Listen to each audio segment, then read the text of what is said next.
जी हाँ, चैप्टर 5 समांतर श्रेणी जिसे बोलते हैं अर्थमेटिक प्रोग्रेशन या शॉर्ट में से बोल देते हैं हम एपी। ठीक है, ये आपके एग्ज़ाम के लिए बहुत ज़्यादा इम्पोर्टेंट है। आज मैं आपको, बहुत बच्चे कहते हैं सर हमारे समझ में नहीं आती, सर हमारे ध्यान से निकल जाती है, सर ये होती कैसे।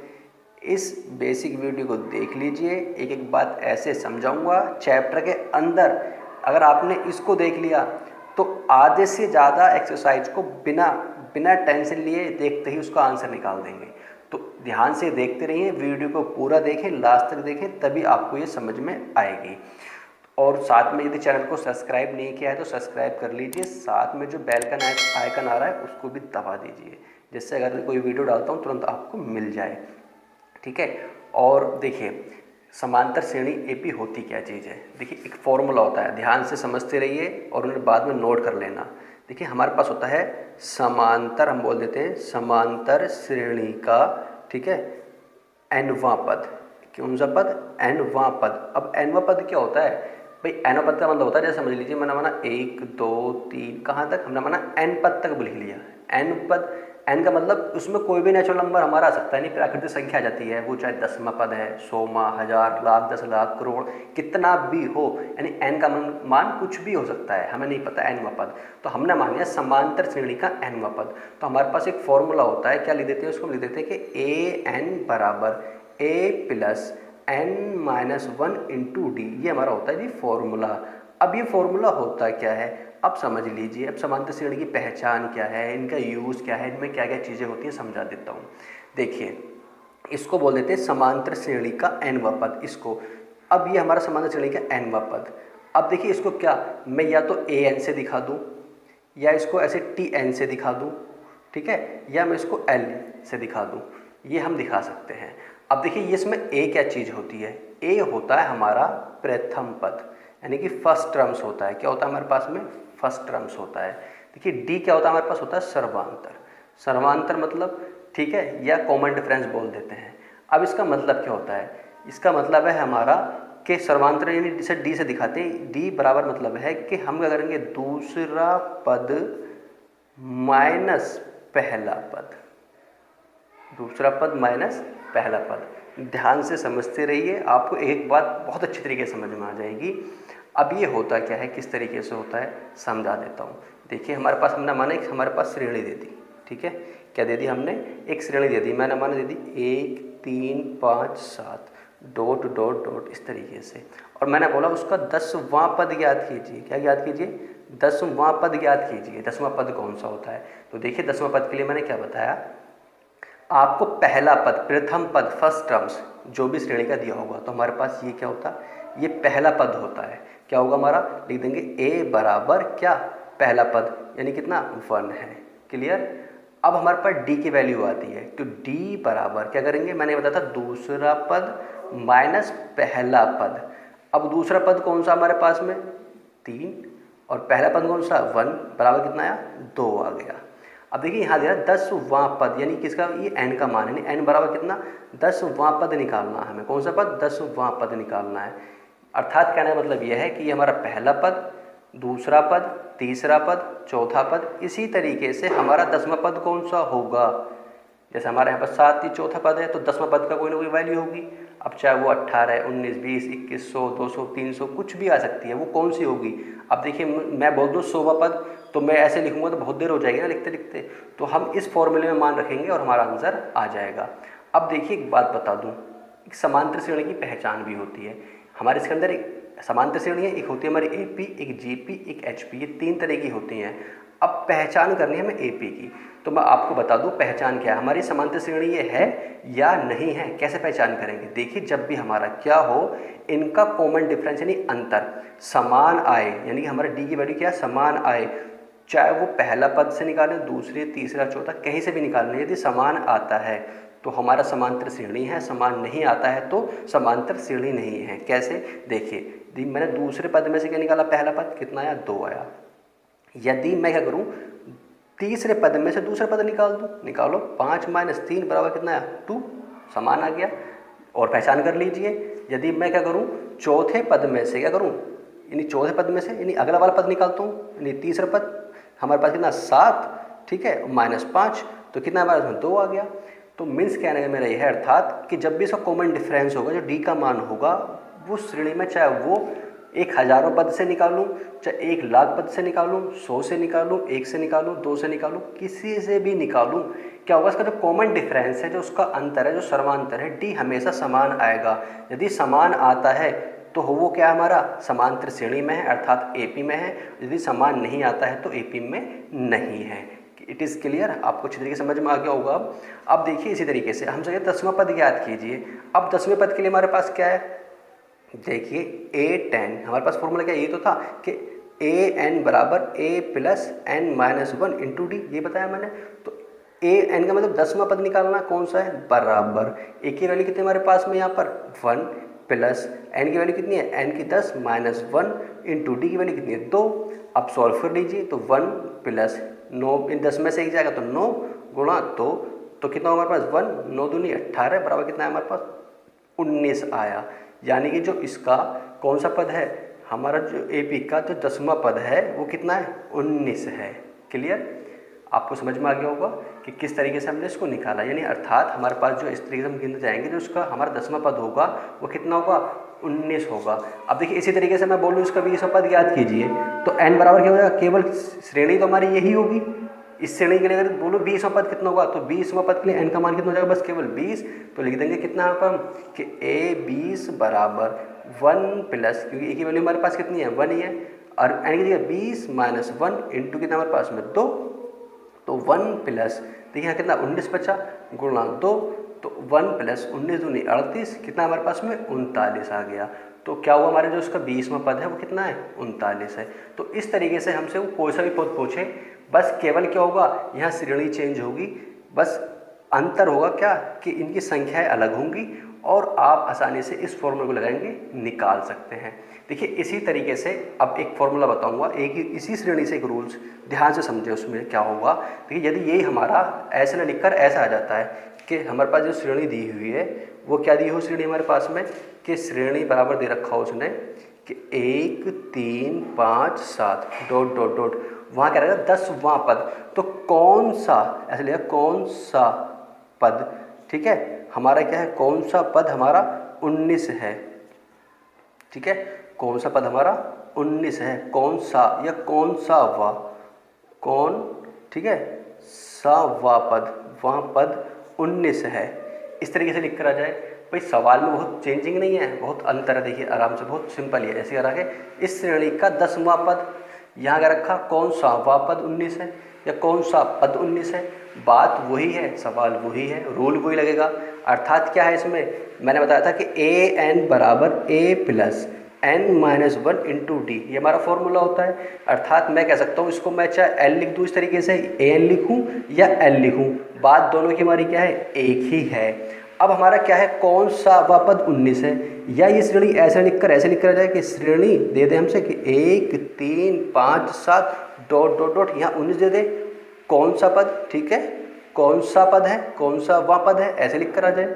तो अर्थात ये जो पद होगा हमारा वो अंतिम पद होगा, यानी कि लास्ट पद होगा। यानी l बराबर कितना होगा, 19 होगा, या l लिख दूं या उसे an लिख दूं। यानी अब जो वैल्यू हमारे पास दी हुई है वो ये वाली पद दी हुई है, यानी लास्ट पद दिया हुआ 19 है। तो कौन सा वह पद है, यानी कौन सा पद है, यानी n का मान निकलवा रहा है, यानी n निकालना है। और a बराबर कितना हमारे पास में 1 और d बराबर कितना हो जाएगा 3 माइनस 1 बराबर 2, बात वही है। बस लगा दो कि an बराबर a plus n minus 1 into D, और यहाँ से an की वैल्यू कितनी हमारे पास में, ये अभी निकाल कर रहे हैं, दे रखी है 19 है, और यहाँ से a की वैल्यू कितनी हमारे पास में 1 प्लस n हमें निकालना है, और d की वैल्यू कितनी हमारे पास में 2, तो 19 बराबर 1 प्लस अंतर मल्टीप्लाई कर देंगे 2n माइनस 2। देखिए जब मैं इसको ध्यान से देखिए, यहाँ प्लस का 1 ये माइनस का 2, तो कितना बचा, माइनस का 1 बचा, तो 19 2n यहाँ बच्चा केवल माइनस का 1, इधर लाऊंगा, लाने पे कितना हो जाएगा हमारा प्लस का हो जाएगा, नहीं 20 हो जाएगा, बराबर कितना 2n, और अब भाग करूँगा तो n बराबर कितना 20/2 बराबर 10। तो वही मैंने आपको बताया था 10वां पद, यानी 10वां पद वहाँ कितना आया था 19 आया था, यानी सेम इसी का उल्टा है, वहाँ 10वां पद 19 आया था, या 19वां कौन सा पद है, तो कौन सा है वो हमारा 10वां पद है। ठीक, आई थिंक आपको अच्छी तरीके समझ में आ गया। अब इसी तरीके से एक सवाल और देता हमसे, देखिए जो हमारा एक फॉर्मूला है श्रेणी का, ध्यान से देखेंगे श्रेणी का, देखिए अंत से n वां पद ठीक है, याद रखना श्रेणी का अंत से nवा पद, तो nवा पद के लिए फॉर्मूला लगाएंगे, वहां पर nवा पद बराबर होगा l minus n minus one into D, वहां पर अंतिम पद minus n minus one into D. याद रखना कि श्रेणी का nवा पद और श्रेणी का अंत से nवा पद कौन सा होगा, तो ये फॉर्मूला आपको केवल याद रखना है। कहाँ इसका यूज होगा, जब सवाल आएंगे वो मैं आपको बताऊंगा। तो फिर क्या हुआ, हम क्या सीख कर आए, ठीक है, क्या चीज़ श्रेणी का कौन सा nवा पद कौन सा होगा, मैंने बता दिया आपको कि an बराबर a plus n minus one into D. एक तो हमारे पास ये फॉर्मूला हो गया, ये समझ गया। फिर श्रेणी का कौन सा वाला, श्रेणी का अंत से, कौन से अंत से nवा, तो अंत से जो हमारा nवा पद है वो कितना होगा, l minus n minus one into D. तो हमने इस पे सवाल भी समझ लिए और याद रख लिए। अब देखिए मैंने आपको बता चुका हूँ प्रथम पद याद रखना है। प्रथम पद कौन सा होता है, ए होता है। अब जो हमारे पास डी सर्वांतर होता है वो क्या होता है कि दूसरे पद में से पहला पद निकाल देंगे। अब इसी तरीके से अब आपको याद रखना है, क्या यदि हमसे पूछे श्रेणी हमसे मालूम करता है, तो श्रेणी याद कीजिए भाई, श्रेणी कौन सी, एपी श्रेणी याद कीजिए। अब वो कैसे निकालेंगे, तो हमारे पास एक फॉर्मूला होता है उस श्रेणी का, उसे याद रखेंगे। क्या होगा कि a plus D, A plus two D, A plus three D. इसी तरीके से डॉट डॉट हमें कोई सा भी टर्म निकाल सकते हैं, क्या कि a plus into n d. N का मतलब पहला, दूसरा, तीसरा, चौथा, पांचवा, कोई सा भी टर्म्स हो सकता है, वो हमारा निकल कर आ जाएगा। तो हमारा पहला, दूसरा, तीसरा, चौथा। अब देखिए निकालने के लिए हमें कोई भी श्रेणी है तो हमें दो मान चाहिए। क्या मान चाहिए, या तो हमें ए का मान पता हो, दूसरा हमें डी का मान पता हो। तो देखिए जैसे मैंने ए बराबर उस श्रेणी में हमारा 1 था और डी बराबर कितना था, 2 था, तो श्रेणी फाइंड कर लीजिए, रख के देख लीजिए, बिल्कुल आ जाएगी। तो हमारे पास जो श्रेणी बनेगी, जो सीरीज बनेगी, रख दीजिए यहाँ पर ए का मान कितना 1, ठीक है।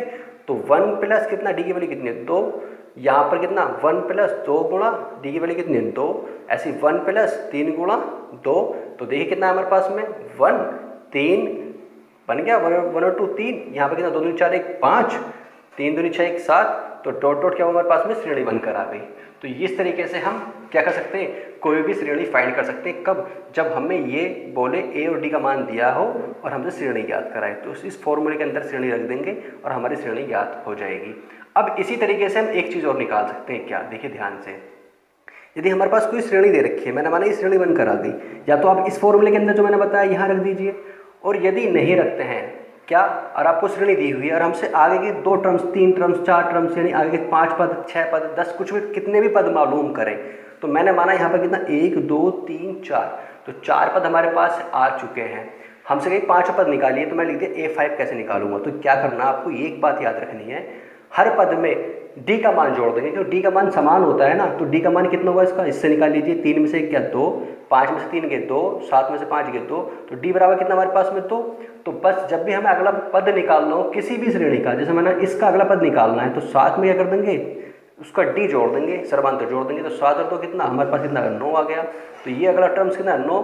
अब मैंने हमारा 5 पद आ गया, अगर मुझे छठा पद निकालना तो क्या करेंगे, 9 में 2 जोड़ देंगे, यानी इस वाले टर्म्स में अगर इससे अगला निकालना है 9 से, तो 9 में 2 जोड़ देंगे, तो कितना 11 हो जाएगा।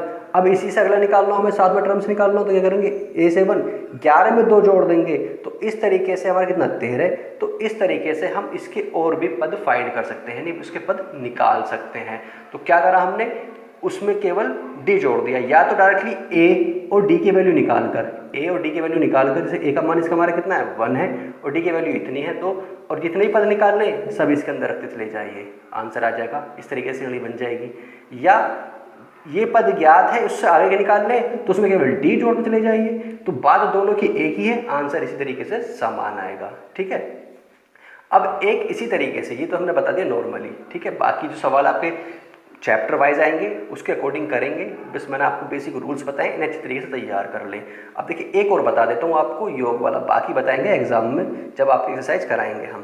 तो देखिए यहाँ पर हमारे माना श्रेणी दी हुई है हमारी, एक हमारे पास श्रेणी होती है ऐसे, या तो हमारा 1 3 5 7 ऐसे दे दे, का योगफल बोल दे, क्या बोल दे कि समांतर श्रेणी का योगफल याद कीजिए, या तो इस तरीके से लिख कर आएगी, या ये ऐसे 1 + 3 + 5 + 7 ऐसे लिख कर आ जाए, का योगफल कौन सा, मैंने माना 10 पदों तक बोल दे, 10 पदों तक, 10वां पद या 10 पदों तक, ठीक है, 10 पदों तक क्या करें, योगफल याद कीजिए। तो जब भी योगफल की बात करेगा, याद रखना है, जब भी योगफल की बात करेगा या तो इस तरीके से लिख के योगफल लिखा होगा, या ऐसे ही प्लस लिखा हुआ हो, योगफल ना हो तो भी योग करना है, या योगफल लिखा हो तब भी योग करना है। अब हमारे पास योगफल का फॉर्मूला क्या होता है, अर्थात समझ लीजिए वो क्या था, एस एन बराबर n/2 2a plus n-1 into d. ये क्या हमारे पास इन पदों का योगफल हो गया, फॉर्मूला है। तो देखिए a का मान भी वही है, d का मान भी वही है, और n का मान हमें जो दे रखा वो ही होगा। सारा काम वही करना है कि योगफल फाइंड करना है। अब देखिए a बराबर, देखिए जो समांतर श्रेणी की पहचान है वही होगी कि a का मान भी सेम होगा, यानी a बराबर 1 होगा, और d का मान भी क्या होगा हमारा हमेशा समान आएगा, चाहे वो योगफल में हो चाहे वो nवां पद होगा। अगर 10वां पद मैंने माना इसका अगर है तो 10वां पद कितना है, ये अगर 10 का योगफल, योगफल मतलब है 10 पदों का जोड़ कितना है। अब देखिए, अब अगर मैंने माना 100 पदों का योग, अब मैंने कुछ संख्या श्रेणी दी हुई है, 100 पद ना लिखिए, वो पहले उस पदों को लिखो फिर उनको जोड़ो तो बहुत टाइम लग जाएगा। तो आपको इतना टाइम नहीं लगाना, केवल इसके अंदर रख देंगे और हमारा आंसर आ जाएगा। जैसे कि ऐसे 10 बली है, 10 पदों के योगफल की बात कर रहा है, तो n का मान कितना हमारे पास में 10, यानी n 10 की बात कर रहा है, तो n बराबर हमने मान लिया 10, तो 10/2, 2 गुणा एक की वैल्यू कितनी 1 प्लस 10 माइनस 1 बराबर कितना है n, इसकी d की वैल्यू 2 है। तो यहाँ कितना बचा हमारे पास, या तो सब में से 2 कॉमन ले लूँ, ऐसे समझ लीजिए 2 कॉमन ले लूँ, या ऐसे काट लीजिए। बात एक ही, देखिए मैं 2 कॉमन ले लेता हूँ, सब में 2 आ रहा है, यहाँ भी 2 आ रहा है, यहाँ भी 2 आ रहा है, सब इन दोनों में से 2 कॉमन ले लो तो 10, ठीक है, बटे 2, ये 2 कॉमन आएगा, इसका कितना बचा 1, यहाँ कितना बचा, देखिए 10 में से 1 गया तो 9, तो ये 2 से 2 खत्म तो 10 आ गया, ठीक। ये कितना 9 रहेगा, 10 हो गया, तो बराबर कितना हमारे पास में, हमारे पास कितना का 100 आ गया, यानी कि हमारे जो इनका 10 पदों का योगफल है वो कितना हमारा 100 होगा, ठीक है। तो आई होप अच्छे से समझ में आ गया होगा।